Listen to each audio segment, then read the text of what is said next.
Agora, nesta noite, quero que você leia comigo o Salmo 90, o Salmo 90. Quero falar hoje sobre a brevidade da vida. E serei breve, como fiz ontem à noite. O 10º versículo do 900 Salmo. Os dias de nossos anos são 3 anos e 10. Isso é 70. E se pela sua força são 80, isto é, 80, contudo a sua força é trabalho e tristeza, porque logo se corta e nós voamos. Quem conhece o poder da sua ira? Conforme o teu temor, assim é a tua ira. Portanto, ensine-nos a contar os nossos dias, para que possamos aplicar nosso coração à sabedoria. Você conta seus dias? Você percebe como cada dia é importante? Pense nisso. Deus disse que se você viver até os 70 anos, poderá viver até os 80. E as Escrituras dizem que se você viver até os 80 anos, é provável que tenha muito trabalho, tristeza, problemas e dificuldades. Ouvi falar de um passageiro de trem que estava distribuindo charutos, porque o trem de onde moro chegou no horário pela primeira vez em muito tempo. Isso foi há vários anos. O condutor disse que não poderia aceitar um charuto. Por quê? Ele disse, porque este é o trem de ontem.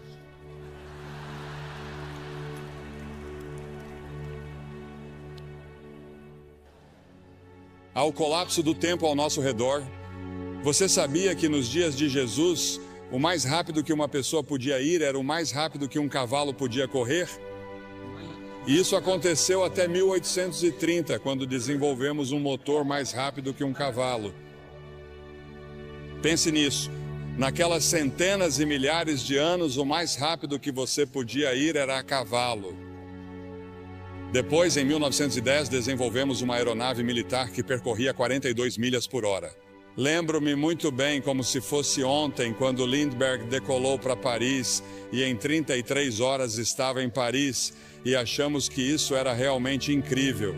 Hoje em dia entramos em um Concorde, ou algumas pessoas o fazem e chegam lá em 3 horas e meia.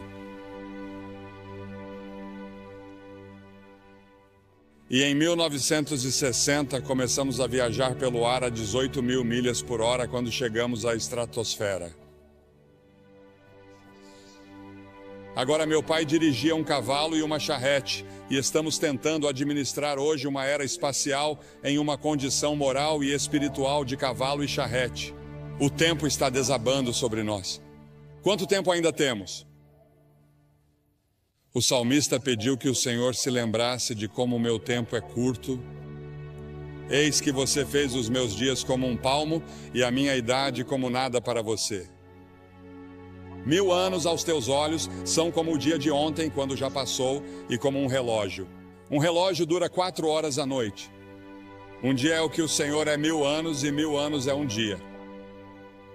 Aquele que está assentado sobre o círculo da terra e os seus habitantes olham para Deus como gafanhotos. A grama murcha e a flor murcha, diz a Escritura. Os meus dias são como a sombra que declina, e eu me vou secando como a erva, mas tu, ó Senhor, permanecerás para sempre na tua memória, de geração em geração.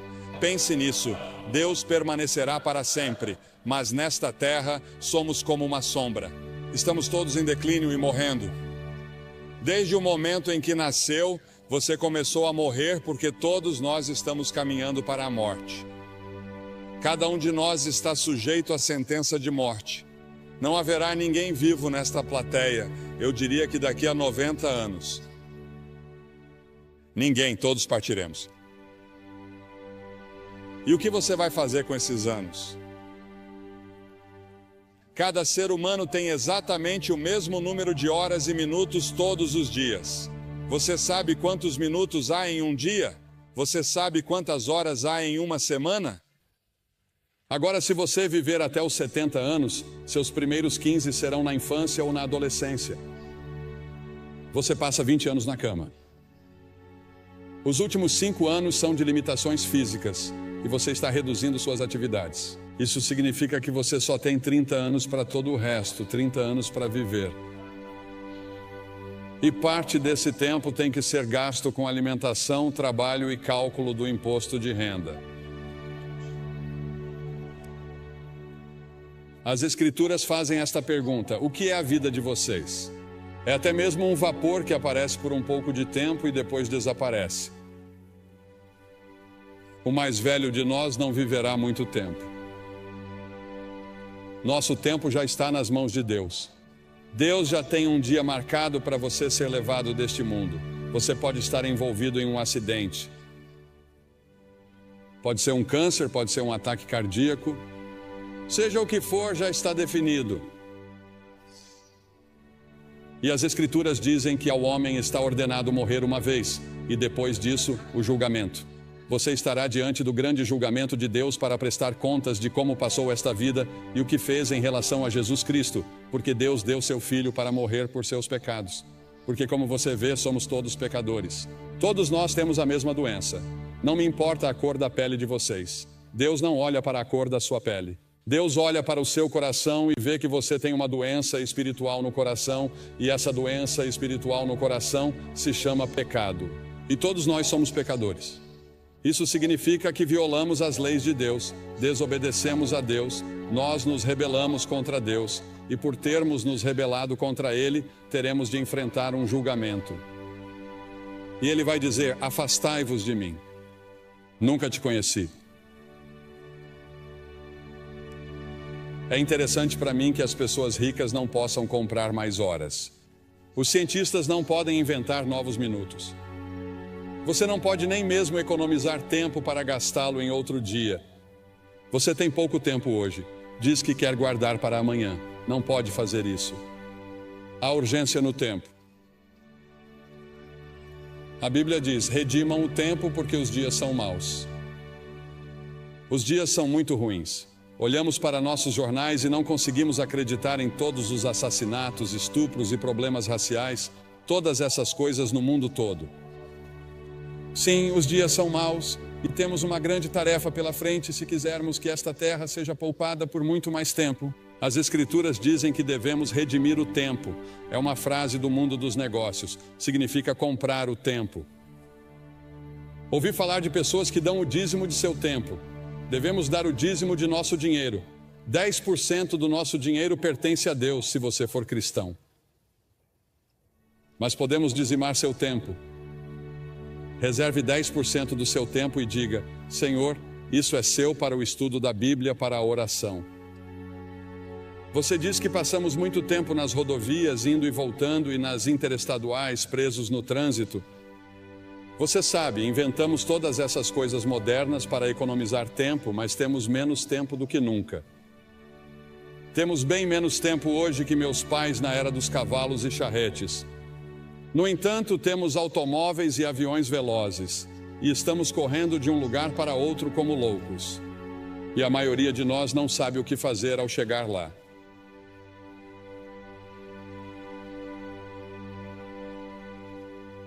Você tem muito tempo, mas para quê? Você tem tempo para servir a Cristo. Você tem tempo para viver conforme sua vontade. Você tem tempo para obedecer a Ele. Você já fez como o salmista disse em 31:15 e se colocou à disposição de Deus quando ele disse: meus tempos estão em suas mãos. Há um filme em exibição nessa área chamado The Commitments.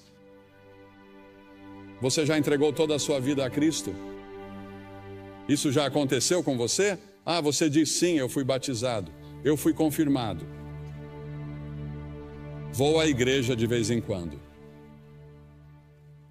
De vez em quando penso em Deus. Mas você realmente se comprometeu com isso? Você está totalmente comprometida com Ele? E você tem certeza de que, se morresse neste momento, iria para o céu? Você tem certeza de que seus pecados estão perdoados? É por isso que Cristo veio e morreu na cruz e derramou seu sangue e Deus o ressuscitou dos mortos. Além disso, há a tirania do tempo.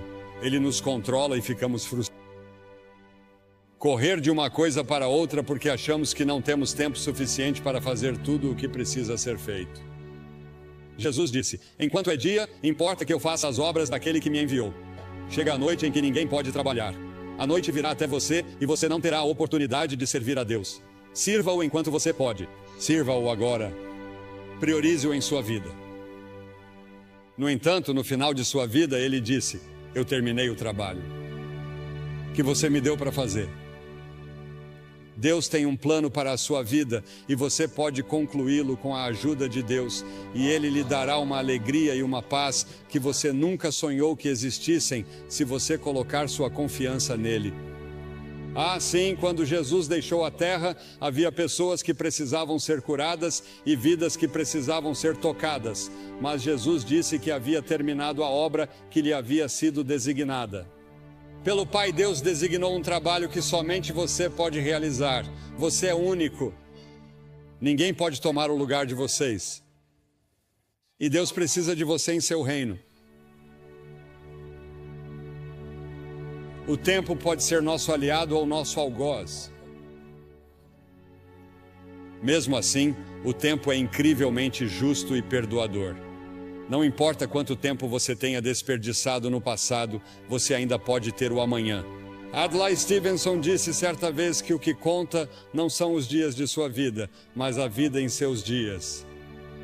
Precisa comprá-lo. Qual é o preço que você tem que pagar? O preço é que você não tem tempo para certas coisas. Não devemos ficar à deriva, fazendo todos os prazeres, bebendo e fazendo todas as outras coisas erradas. Deus quer que amemos os outros. A principal coisa que Ele quer que façamos é amar o próximo e amar as pessoas de outras raças. A única coisa que distingue um crente dos outros é o amor que domina a sua vida. Sua vida deve ser cuidadosamente planejada.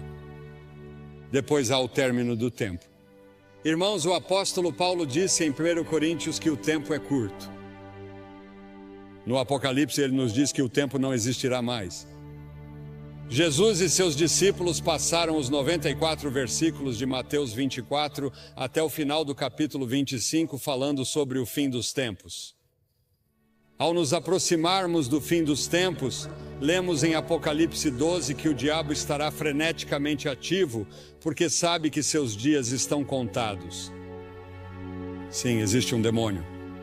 Existe um Satanás. Ele é uma pessoa real e eles são demônios reais e vão lutar por sua alma esta noite, porque Satanás não quer desistir de você. Ele lutará para manter você no reino dele, pois existem dois reinos. Há o reino do diabo e há o reino de Deus, e você tem o direito de escolher em qual deles quer estar. É claro que não sabemos quando será o momento da vinda de Jesus. Em Marcos 13 é-nos dito que o céu e a terra passarão, mas daquele dia e hora ninguém sabe. Portanto, cuidado, vigie e ore, pois você não sabe qual é o seu tempo. Não sabemos quando Deus virá nos buscar. Em Romanos 13, o apóstolo diz que, conhecendo o tempo, já é hora de despertarmos do sono, pois a nossa salvação está mais próxima agora do que quando cremos. A noite já passou, o dia está próximo, portanto lancemos fora as obras das trevas e vistamos a armadura da luz. A Bíblia usa várias vezes a frase "o tempo está próximo". Jesus nos disse para discernirmos os sinais dos tempos. Um dos sinais é que a iniquidade será abundante. Pegue seus jornais e assista ao noticiário. A iniquidade é abundante em todos os lugares. Não apenas em Nova York, não apenas em Nova Jersey, mas em todo o mundo. Quando a lista for chamada no céu, você estará lá? O nome de vocês está escrito no livro da vida?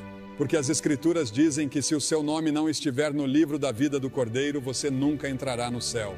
Seu nome neste momento está no que é chamado na Bíblia de livro. E sob seu nome estão todos os pecados que você já cometeu, todas as coisas erradas que você já pensou, todas as suas intenções erradas. Está tudo lá registrado e você será confrontado no julgamento. Mas quando você vem a Cristo e se apresenta total e completamente a Ele como Salvador e Senhor, Ele apaga tudo o que está nesses livros e escreve seu nome em outro livro, o livro da vida. No livro do Cordeiro, O nome de vocês está escrito lá? Se meu nome não estivesse escrito ali e eu não soubesse, eu não sairia deste prédio esta noite até ter certeza. Porque talvez nunca mais haja outro momento como este na vida de vocês. Esta é a hora de você estar com Deus. E então a brevidade do tempo exige ação imediata. O fato de que o tempo é curto exige que façamos algo a respeito agora, porque as Escrituras dizem em 2 Coríntios 6:2 que agora é o tempo aceito, não amanhã, hoje. O que você deve fazer, faça-o agora. O dinheiro que você deve doar, doe-o agora. Testemunhe agora às pessoas que deve. Toda vez que o relógio marca o tempo, ele parece dizer agora. Hoje, se vocês quiserem ouvir sua voz, não endureçam o coração. Você pode endurecer seu coração. Se você ouvir uma mensagem como essa, isso pode ser muito perigoso, porque você endurecerá seu coração. E na próxima vez que você ouvir o Evangelho, seu coração ficará cada vez mais duro. Venha a Cristo agora.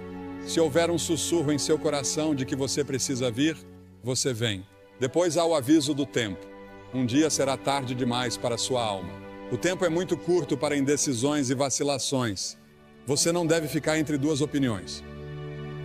Os tolos dizem que há tempo de sobra. O diabo diz que você tem tempo de sobra. Todas as manhãs você tem 86.400 segundos para gastar e investir. A cada dia, o nome do banco abre uma nova conta com você. Talvez não haja amanhã. Venha agora. As Escrituras dizem, visto que todas essas coisas hão de acontecer, que tipo de pessoas vocês devem ser? Li um artigo há alguns anos falando sobre algumas pessoas que estavam se divertindo muito na véspera de Ano Novo, e o autor do artigo disse que elas bebiam como se não houvesse amanhã. Provavelmente todos vocês já ouviram a música, em outro momento e em outro lugar, e é isso que o diabo sussurrará em seu ouvido esta noite. Quando eu lhe disser que você precisa vir e assumir seu compromisso com Cristo, com essas centenas e milhares que já vieram nesta cruzada, o diabo dirá, espere, outra hora, outro lugar. Este não é o momento. Este é o momento. O simples fato de você estar aqui indica que é a hora. Por alguma estranha coincidência ou providência, Deus trouxe você aqui esta noite. E antes de vir você achava que estava bem com Deus, mas agora não tem certeza. E você quer ter certeza, você quer ter certeza. Sim, o demônio sempre diz, sim, faça isso. Mas em alguns momentos e em alguns lugares, Deus diz aqui e agora. Em Lucas 19, você vê Jesus chorando pelo povo de Jerusalém. Há um poema que ouvi pela primeira vez anos atrás que diz: há um tempo que não sabemos quando, um lugar que não sabemos onde, que sela o destino do homem para a glória ou para o desespero. Alguém me escreveu uma carta aqui esta semana. Diz: caro Sr. Graham, em 1957, sua cruzada foi ao antigo Madison Square Garden, na cidade de Nova York. Eu tinha 6 anos. Ainda me lembro da viagem de ônibus, das arquibancadas de madeira dura e dos meus sapatos pretos de couro envernizado. Lembro de tudo. Lembro-me de tudo como se fosse ontem. Quando você fez o convite para que eu entregasse minha vida a Cristo, eu estava pronto e me animei a ir. Mas infelizmente naquela época e naquela geração, minha mãe me respondeu e disse: quieto, sente-se. Não fazemos isso. Alguém pode ver você. Fiquei em minha cadeira. Aqui estamos 35 anos depois e tenho o privilégio de ser um conselheiro voluntário no andar de baixo. E é minha oração que nenhuma pessoa permaneça em seu assento, mas que venha à frente para receber Cristo. Enquanto há tempo, agradeço a você por trazer sua cruzada de volta a esta área. Minhas lembranças de menina de 6 anos estão transbordando de entusiasmo. Estarei orando por você esta semana. Deus abençoe você. Há um homem dessa região sobre o qual Cliff Barrows me falou ao telefone hoje. Sua família estava insistindo para que ele ficasse aqui porque ele não acreditava. E ele fazia questão de dizer às pessoas que não acreditavam em Cristo. Ele não era um crente. Mas ele não ficaria aqui e não viria. E ele não queria aceitar as reivindicações de Cristo. Em vez disso, ele foi para as Ilhas Bahamas e de manhã cedo morreu de ataque cardíaco.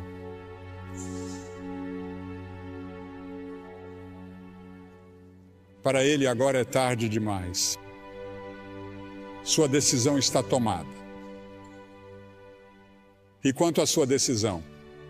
Você vai dizer sim ou não às afirmações de Cristo? Cristo morreu por você, ressuscitou, e então o que você tem de fazer?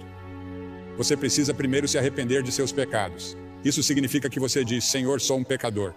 Sinto muito por meu pecado. Estou disposto a mudar meu estilo de vida. Quero segui-lo e servi-lo. E entrego minha vida a você esta noite, ou rededico minha vida a você esta noite. Preciso de você, Senhor, e quero assumir meu compromisso nesta noite. Nessa cruzada, nunca mais estaremos neste auditório. E você está aqui esta noite. Vou pedir que você se levante do seu assento na varanda. Isso levará 1 minuto a mais, portanto, comece agora. Venham e fiquem todos na frente, na minha frente, na frente do pódio. E depois que todos vocês vierem, vou lhes dizer uma palavra, fazer uma oração com vocês e dar-lhes alguma literatura para ajudá-los em sua vida cristã. Você diz: por que você pede às pessoas que venham publicamente? Porque cada pessoa que Jesus chamou, ele chamou publicamente. Havia algo em tornar isso público. Ele morreu por você publicamente, pendurado nu em uma cruz. Certamente pode vir e apresentar-se aqui publicamente. Assumir seu compromisso com ele e dizer: Senhor, você tem tudo de mim hoje. Quero ter certeza de que estou pronto para conhecer você. Apenas levante e venha de qualquer parte do estádio.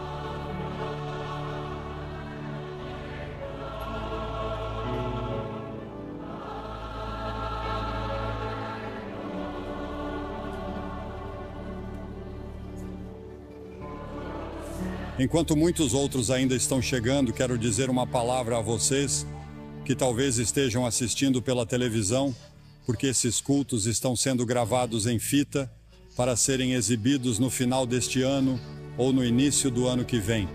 E muitas pessoas têm assistido à televisão e você tem pensado em como o tempo está passando rápido. Parece que foi ontem que você era um garotinho ou uma garotinha e o tempo voou. Talvez esteja num quarto de hotel ou num bar. E quero dizer a você que Deus o ama. Ele quer perdoar você. Ele quer fazer de você uma nova pessoa, se você permitir. Você pode assumir esse compromisso onde está agora. Jesus Cristo prometeu que voltaria à Terra. E, senhoras e senhores, Jesus Cristo cumprirá essa promessa. Você está pronto? A esperança da vinda de Cristo deve nos fazer caminhar como discípulos do Senhor Jesus Cristo. Devemos ser sal e luz no mundo e devemos trabalhar como se Cristo não viesse por 1000 anos, mas devemos viver como se Ele viesse esta noite. Você está convidado para uma jornada de descobertas na Biblioteca Billy Graham.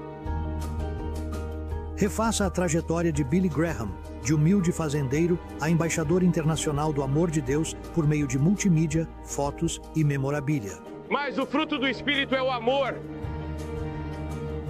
Visite a casa restaurada da família Graham, passeie pela livraria Ruth's Attic e faça uma refeição no Graham Brothers Dairy Bar. Aproveite as exposições especiais, os eventos e as atividades sazonais para toda a família. A entrada é gratuita, portanto, venha fazer essa jornada de descobertas na Biblioteca Billy Graham.